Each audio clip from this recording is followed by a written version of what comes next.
പുതിയൊരു വീഡിയോയിലേക്ക് എല്ലാവർക്കും സ്വാഗതം. അപ്പോൾ നമ്മളിന്ന് ഈ വീഡിയോയിൽ ഡിസ്കസ് ചെയ്യാനായിട്ട് പോകുന്നത് നമ്മുടെ കേരള PSC ജൂലൈ മാസത്തിൽ പുറത്തിറക്കിയിട്ടുള്ള നമ്മുടെ എക്സാം കലണ്ടറിനെ കുറിച്ചാണ്. അപ്പോൾ എക്സാം കലണ്ടറിനകത്ത് ഒരുപാട് ഡേറ്റുകളും കാര്യങ്ങളൊക്കെ പറയുന്നുണ്ട്. അപ്പോൾ ഈ ഒരു എക്സാം കലണ്ടർ നിങ്ങൾക്ക് ആവശ്യമുണ്ടെങ്കിൽ ആദ്യമായിട്ട് നിങ്ങൾ എന്ത് ചെയ്യണം, നമ്മുടെ ടെലഗ്രാം ചാനലിലേക്ക് ഒന്ന് ജോയിൻ ചെയ്യാനായിട്ട് ശ്രമിക്കുക. കാര്യം കംപ്ലീറ്റ് ഈ ഒരു ഡീറ്റെയിൽ കംപ്ലീറ്റ് ഞാൻ നമ്മുടെ ടെലഗ്രാം ചാനലിൽ അപ്ലോഡ് ചെയ്തേക്കും കേട്ടോ. അപ്പോൾ ഈ ഒരു PDF ആവശ്യമുണ്ടെങ്കിൽ നിങ്ങൾ എന്ത് ചെയ്യുക, നമ്മുടെ ടെലഗ്രാം ചാനലിലേക്ക് ആദ്യമായിട്ട് തന്നെ ജോയിൻ ചെയ്യുക. ലിങ്ക് നമ്മുടെ ഡിസ്ക്രിപ്ഷൻ ബോക്സിൽ കൊടുത്തിട്ടുണ്ട്. അപ്പോൾ ഇതിനകത്ത് ആദ്യം കൊടുത്തിട്ടുള്ള ലൈബ്രറിയൻ ഗ്രേഡ് 4 ആണ്. അപ്പോൾ ഈ ലൈബ്രറിയൻ ഗ്രേഡ് 4ൻ്റെ ബാക്കി ക്വാളിഫിക്കേഷൻസ് ഒക്കെ താഴെ പറയുന്നുണ്ട്. അപ്പോൾ ഇതിൻ്റെയൊക്കെയുള്ള ആവശ്യമുണ്ടെങ്കിൽ അതിൻ്റെ സിലബസും കാര്യങ്ങളൊക്കെ ആവശ്യമുണ്ടെങ്കിൽ സൈഡിൽ കൊടുത്തിട്ടുണ്ട്.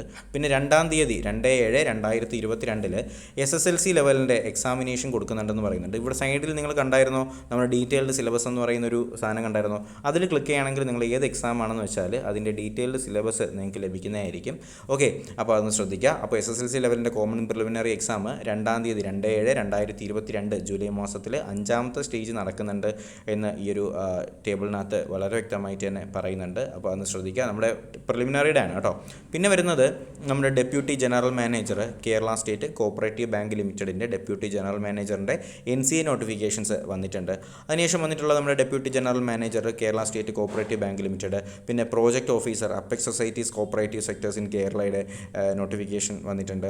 പിന്നെ നമ്മുടെ പ്രോജക്റ്റ് ഓഫീസറിൻ്റെ Kerala state cooperative federation limited ഫിഷറീസിൻ്റെ സിലബസിൻ്റെ കാര്യങ്ങളൊക്കെ വന്നിട്ടുണ്ട്. പിന്നെ അസിസ്റ്റൻറ്റ് എക്സിക്യൂട്ടീവ് മാനേജറിൻ്റെ apex societies of Kerala cooperative ലിമിറ്റഡിൻ്റെ ഒക്കെ വന്നിട്ടുണ്ട്.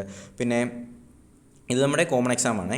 പിന്നെ നമ്മുടെ മോഡലർ എന്ന് പറയുന്ന ഒരു മെഡിക്കൽ എഡ്യൂക്കേറ്റഡ് ഡിപ്പാർട്ട്മെൻറ്റിലേക്ക് വേണ്ടിയിട്ടുള്ള എക്സാം സിലബസും കാര്യങ്ങളൊക്കെ വന്നിട്ടുണ്ട്. പിന്നെ കമ്പ്യൂട്ടർ ഗ്രേഡ് 2 പ്രിൻറ്റിങ്ങിലേക്ക് വേണ്ടിയിട്ടുള്ള detailed syllabus, clinical psychologist health service, അതിനുശേഷം മറ്റേ clinical psychologist medical education medical college department, പിന്നെ മാർക്കറ്റിംഗ് സൂപ്പർവൈസർ എന്ന് പറഞ്ഞിട്ട് കേരള സ്റ്റേറ്റ് പൗൾട്രി ഡെവലപ്മെൻറ്റ് കോർപ്പറേഷൻ്റെ വന്നിട്ടുണ്ട്. പിന്നെ വന്നിട്ടുള്ളത് നമ്മുടെ SSLC ലെവലിൻ്റെ പ്രിലിമിനറി എക്സാമിനേഷൻ്റെ 6-ാമത്തെ സ്റ്റേജ് 16-ാം തീയതിയാണ്. 6-ാമത്തെ സ്റ്റേജ് വരുന്നത് 16-ാം തീയതിയാണ്. അപ്പോൾ നമുക്കറിയാലോ നമ്മുടെ പ്രിലിമിനറി എക്സാം നടക്കുകയാണ്. അതിൻ്റെ 6-ാമത്തെ സ്റ്റേജാണ്. ഫസ്റ്റ് സ്റ്റേജിൻ്റെ കാര്യം നമ്മൾ പറഞ്ഞിട്ടുണ്ടായിരുന്നു എന്നാണ്.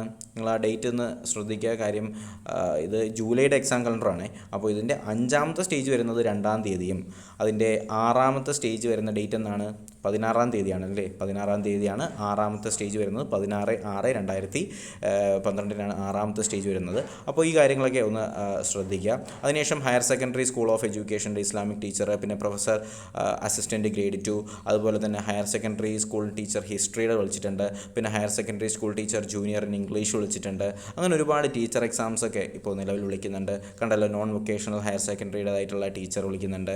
പിന്നെ higher secondary school in English, അതിനുശേഷം ഇങ്ങനെ ഒരുപാട് ടീച്ചർ എക്സാംസ്, എക്കണോമിക്സിലേക്ക് വേണ്ടിയിട്ടുള്ള SC/STയുടെ ടീച്ചർ എക്സാംസ്, അങ്ങനെ ഒരുപാട് എക്സാമുകൾ വിളിക്കുന്നുണ്ട്. അപ്പോൾ ഈ നോട്ടിഫിക്കേഷൻസൊക്കെ ലഭിക്കുന്നതിനായിട്ട് എന്ത് ചെയ്യണം, ഞാൻ പറഞ്ഞ പോലെ തന്നെ നമ്മുടെ ചാനലിലേക്ക് നിങ്ങളൊന്ന് ടെലഗ്രാം ചാനലിലേക്ക് ജോയിൻ ചെയ്യുക. ലിങ്ക് ഞാൻ ഡിസ്ക്രിപ്ഷൻ ബോക്സിൽ കൊടുത്തേക്കാം. അപ്പോൾ എന്തായാലും പുതിയ വീഡിയോയും നോട്ടിഫിക്കേഷൻസൊക്കെ നിങ്ങളിലേക്ക് ലഭിക്കുന്നതിനായിട്ട് ചാനൽ സബ്സ്ക്രൈബ് ചെയ്യുക. ബെൽ ബട്ടൺ കൂടി എനേബിൾ ചെയ്തുകൊണ്ട് പുതിയ വീഡിയോസും കാര്യങ്ങളൊക്കെ നിങ്ങൾക്ക് ലഭിക്കുന്നു എന്നുള്ള കാര്യത്തിൽ ഉറപ്പുവരുത്തുക. എന്തായാലും പുതിയ വീഡിയോയും ക്ലാസ്സും ഒക്കെ ആയിട്ട് നമുക്ക് ഉടനെ തന്നെ കാണാം. അതുവരേക്കും എല്ലാവർക്കും ഗുഡ് ബൈ.